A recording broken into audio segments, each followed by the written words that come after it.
Hello കൂട്ടുകാരെ, എല്ലാവർക്കും സുഖമല്ലേ? അപ്പോഴ് ഇന്ന് വളരെ എളുപ്പത്തിൽ കുക്കറിൽ ഉണ്ടാക്കാൻ പറ്റുന്ന ഒരു റെസിപ്പിയാണ്. 2-3 പച്ചക്കായ ഉണ്ടല്ലോ, നമ്മുടെ വാഴയ്ക്ക, അതും പിന്നെ ഒരു ചെറിയ കഷ്ണം പുളിയും കൂടെ വെച്ച് ഉണ്ടാക്കുന്ന നല്ലൊരു റെസിപ്പിയാണ് കാണിക്കുന്നത്.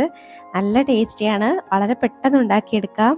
എന്നാൽ ഇതെങ്ങനെയാണ് ഉണ്ടാക്കുന്നതെന്ന് കണ്ടു നോക്കിയാലോ? അതിന് മുന്നേ ഈ ചാനൽ ഇതുവരെ സബ്സ്ക്രൈബ് ചെയ്യാതെ ആരെങ്കിലും കാണുന്നുണ്ടെങ്കിലേ പ്ലീസ് സബ്സ്ക്രൈബ് ചെയ്ത് സപ്പോർട്ടോടെ ചെയ്തേക്കണേ. അപ്പോഴേ ഇത് ഉണ്ടാക്കാൻ വേണ്ടിയിട്ട് ഒരു കുക്കർ എടുത്ത് അടുപ്പത്തേക്ക് വെച്ചിട്ട് അതിലേക്ക് 3 ചെറുതായതുകൊണ്ട് 3 എടുത്തേ ഉള്ളൂ. 3 പച്ചക്കായ എടുത്തിട്ടുണ്ട്. അതാണ്ട് ഇതുപോലെ ഒന്ന് അരിഞ്ഞ് ചേർത്ത് കൊടുക്കാം. ഇനി ഒരു 1/4 ടീസ്പൂൺ മഞ്ഞൾപ്പൊടിയും ആവശ്യത്തിനുള്ള ഉപ്പും കൂടെ ചേർത്തിട്ട് ഒരു 1.5 കപ്പോളം വെള്ളം ചേർക്കുന്നുണ്ട്. ചേർത്തിട്ട് അതായത് ഇത് വേവാൻ പാകത്തിനുള്ള വെള്ളം മതിയാവും. ചേർത്തിട്ട് ഒന്നങ്ങ് മിക്സ് ആക്കിയിട്ട് നമുക്ക് ഈ കുക്കർ അടച്ച് വെച്ച് ഒരു 3 വിസിലെങ്കിലും കേൾപ്പിക്കണം കേട്ടോ. കാര്യം ഇത് നന്നായിട്ടൊന്ന് വെന്ത് ഉടഞ്ഞ് കിട്ടണം. അപ്പോൾ അതുവരെയും ഒന്നങ്ങ് വേവിച്ചെടുക്കാം. അപ്പോൾ ഈ കറി വെക്കാനും മീനോ അങ്ങനെ ഒന്നും ഇല്ലാത്ത സമയത്ത് നമുക്ക് വളരെ പെട്ടെന്ന് ഉണ്ടാക്കിയെടുക്കാൻ പറ്റുന്ന ഒരുപാട് സാധനങ്ങളുടെ ആവശ്യമൊന്നുമില്ലാതെ പെട്ടെന്ന് ഉണ്ടാക്കിയെടുക്കാൻ പറ്റുന്ന ഒരു കറിയാണ് കേട്ടോ. അപ്പോൾ ഇത് അവിടെ നിന്ന് വേവട്ടെ.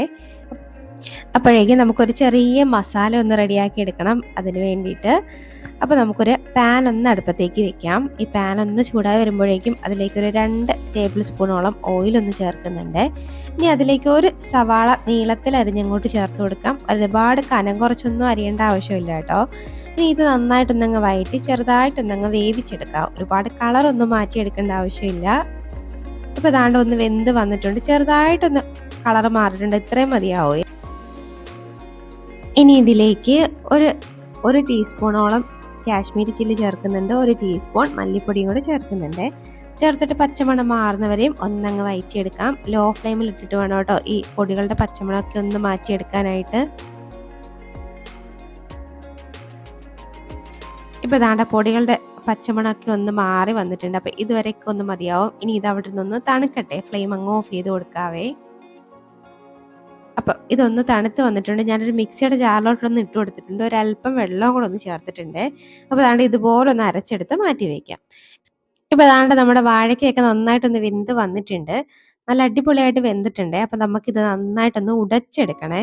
അപ്പം ഇതുപോലെ ഒരു സ്മാഷറോ അല്ലെങ്കിൽ ഒരു സ്പാച്ചിലോ എന്തെങ്കിലും വെച്ച് നന്നായിട്ടൊന്നങ്ങ് ഉടച്ചെടുക്കാം.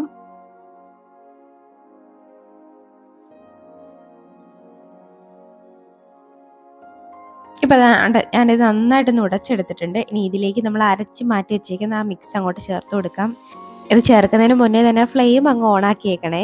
അപ്പം ഇനി ആ മിക്സിയുടെ ജാറ് കഴുകി കുറച്ച് വെള്ളം കൂടെ ഞാനൊന്ന് ചേർത്ത് കൊടുക്കുന്നുണ്ട്. ഇനി ഒരു 1/2 കപ്പോളം പുളി വെള്ളം കൂടെ ചേർത്ത് കൊടുക്കുന്നുണ്ട്. നമ്മൾ നേരത്തെ എടുത്ത് വെച്ച പുളി ഒന്ന് പിഴിഞ്ഞെടുത്തതാണേ. അപ്പം ഒന്ന് മിക്സാക്കി എടുക്കാം ഇനി അങ്ങോട്ട്. അപ്പോൾ ഇത് നന്നായിട്ടൊന്നങ്ങ് മിക്സാക്കി എടുക്കാവേ. അപ്പോൾ ഈ വാഴയ്ക്കയും പുളിയും കൂടെ ചേർത്തൊരു കറി ഉണ്ടാക്കിയിട്ടില്ലെങ്കിൽ ഒന്ന് ട്രൈ ആക്കി നോക്കൂ. നല്ല ടേസ്റ്റാണ് കേട്ടോ.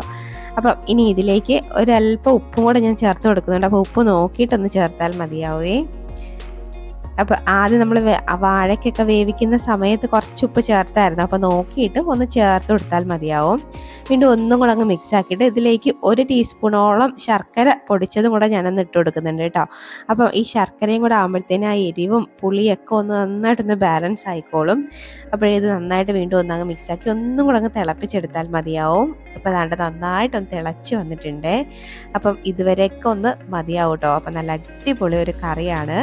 ഇനി നമുക്കിതിലേക്ക് ഒരു ചെറിയൊരു താളിപ്പിൻ്റെ ആവശ്യവും കൂടെ ഉള്ളൂ കേട്ടോ. അപ്പോൾ അതും കൂടെ ആകുമ്പോഴത്തേന് നമുക്ക് ചോറിനൂടെ കഴിക്കാൻ പറ്റുന്ന നല്ലൊരു കറി റെഡിയാവും കേട്ടോ.